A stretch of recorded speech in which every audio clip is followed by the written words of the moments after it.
Hello everyone, welcome to my channel Shreyas world.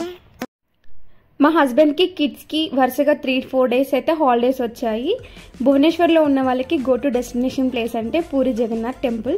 ఈరోజు కూడా మేము అలానే ఫస్ట్ శివుని టెంపుల్కి వెళ్ళాక అప్పుడు డిసైడ్ అయ్యాము పూరి వెళ్దామని. సో ఆఫ్టర్నూన్ అలా స్టార్ట్ అయ్యాము. భువనేశ్వర్ నుంచి పూరి జగన్నాథ్ టెంపుల్ వచ్చేసి 60 కిలోమీటర్స్. మేమైతే కార్లో వచ్చాము, మాకు 1.5 అవర్ పట్టింది. సో మేము వచ్చేసరికి ఈవినింగ్ అయితే అయిపోయింది. ముందుగానే మేమైతే హోటల్ పంత్ నివాస్లో స్టే చేసాము. ఇక్కడ చాలా బాగుంది ఫుడ్, అది బీచ్కి కూడా చాలా దగ్గర. సో మేము రావడంతోనే ఫ్రెష్ అప్ అయిపోయి టెంపుల్కి అయితే స్టార్ట్ అయిపోతున్నాం. నైట్ 9 వరకు ఏమో క్లోజ్ అవుతుందంట. సో మేము ఫాస్ట్గా రెడీ అయిపోతే వెళ్ళిపోతున్నాం. దానికంటే ముందు ఫస్ట్ ఫొటోస్ దిగుతున్నాం. నా పెద్ద బాబు నన్ను వీడియో తీస్తున్నాడు శారీ బాగుందని.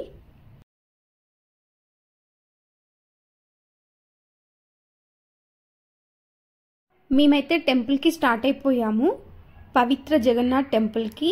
ఇది చార్ధామ్ యాత్రల్లో ఒకటి. ఇక్కడ జగన్నాథ స్వామి, బలభద్ర స్వామి, సుభద్ర దేవతలు ఉంటారు మెయిన్గా. టెంపుల్ లోపల టెంపుల్లో 4 వైపులా కూడా హనుమాన్ విగ్రహాలు అయితే ఉంటాయి. ఇక్కడ యాక్చువల్గా పూరి అనేది ఎక్కువ సైక్లోన్స్ అనేవి ఎక్కువ వస్తూ ఉంటాయి. సో ఆ సైక్లోన్స్ నుంచి పూరి జగన్నాథుని కాపాడేది ఈ హనుమానే 4 వైపుల నుంచి కాపాడుతారు. ఎందుకంటే పవనపుత్రుడు అంటారు కదా, అలా వచ్చే వాయుపుత్రుడు అంటారు కదా, వచ్చే గాలులను ఇతనే ఆపుతారు అని చెప్పేసి నమ్ముతారు. అసలు టెంపుల్ చూడడానికి ఎంత ప్రశాంతంగా అనిపిస్తుందో, అసలు ఆ టెంపుల్ చూస్తే చాలు చాలా మంచిగా అనిపిస్తుంది.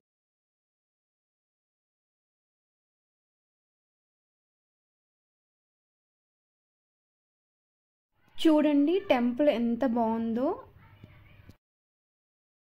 ఆలయం అయితే నగర శైలిలో నిర్మించబడింది. ఇది కళింగ శిల్పకళ యొక్క గొప్పతనం. పూరి జగన్నాథుడు కూడా మహావిష్ణువు రూపాల్లో ఒకటిగా పూజిస్తారు. ఇక్కడ పూరి జగన్నాథునితో పాటు వాళ్ళ బ్రదర్ అండ్ సిస్టర్కి కూడా పూజలు చేయడం నాకు చాలా బాగా నచ్చింది.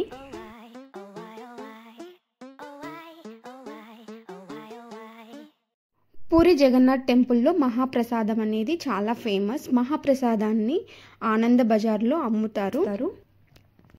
ఈ ప్రసాదాన్ని ఓన్లీ కట్టెల పొయ్యి మీద మట్టి కుండల్లో మాత్రమే వండుతారు. ఏ రోజు కుండలు ఆ రోజే పగలగొట్టి మళ్ళీ నెక్స్ట్ వంటకి కొత్త కుండలనే యూజ్ చేస్తారు.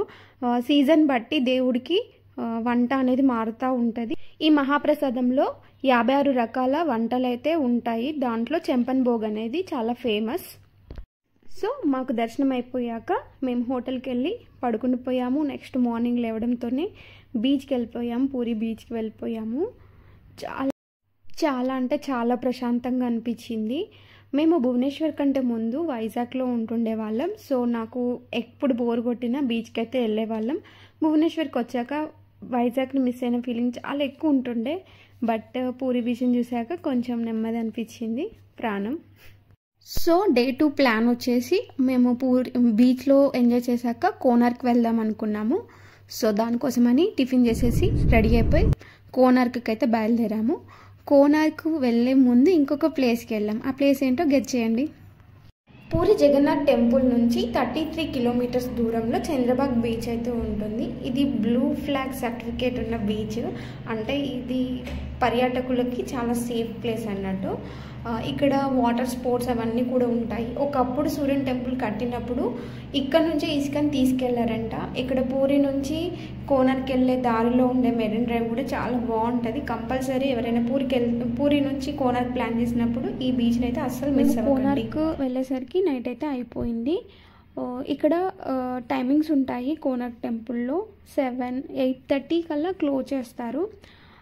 ఈ టైంలోపు ఎవరైనా ప్లాన్ చేసుకుంటే ఈలోపు వెళ్ళడానికి ట్రై చేయండి. యాక్చువల్గా ఈ టెంపుల్ అనేది సూర్యుడిని రిప్రజెంట్ చేస్తూ కట్టారు. సూర్యుని ఒక వాహనం వచ్చేసి రథం కదా, రథంలో ఎలాంటి గుర్రాలు 7 గుర్రాలు 24 రథచక్రాలు ఉంటాయి ఈ రథానికి. దీన్ని రిప్రజెంట్ చేస్తూ అప్పుడు కట్టారు. కొన్ని రోజులు పూజలు కూడా చేశారంట సూర్యునికి. బట్ ఎక్కువ రోజులు చేయలేకపోయారు కొన్ని కారణాల వల్ల. దీనికి సంబంధించిన స్టోరీ అంతా మీరు ఇక్కడ గైడ్ని పెట్టుకోవడం ద్వారా తెలుసుకోవచ్చు. అండ్ ఈ టెంపుల్ మొత్తం ఐరన్తో యూజ్ చేశారంట. కొన్ని వందల సంవత్సరాలు అయినప్పటికీ ఐరన్ అనేది రస్ట్ అయితే రాలేదు. ఇది ఈ టెంపుల్ యొక్క ప్రాముఖ్యత.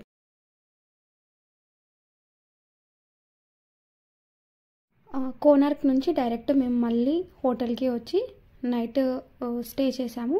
దెన్ మార్నింగ్ మళ్ళీ బీచ్కి వెళ్ళి బాగా ఎంజాయ్ చేసాము పిల్లలతో. నాకు నా పిల్లలకి బీచ్ అంటే చాలా ఇష్టం, అందుకే మళ్ళీ వచ్చి మళ్ళీ ఎంజాయ్ చేసాం. బట్ ట్యాన్ అయితే బీభత్సంగా అయ్యాం.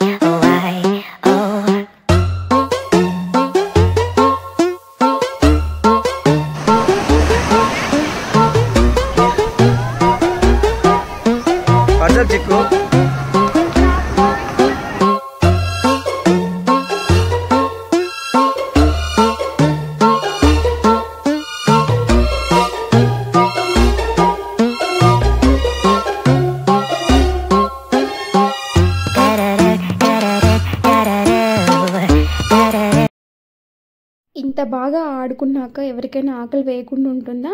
సో అందుకే మళ్ళీ హోటల్కి వెళ్ళి ఫ్రెష్ అప్ అయి బ్రేక్ఫాస్ట్ని బాగా ఎంజాయ్ చేసి ఇంటికైతే స్టార్ట్ అయిపోయాము. సో ఈ వీడియోని ఇంతటితో క్లోజ్ చేస్తున్నాను. మీకు కనుక వీడియో నచ్చినట్లయితే ప్లీజ్ లైక్ చేయండి, సో దట్ నాకు చాలా ఎంకరేజ్మెంట్గా ఉంటుంది.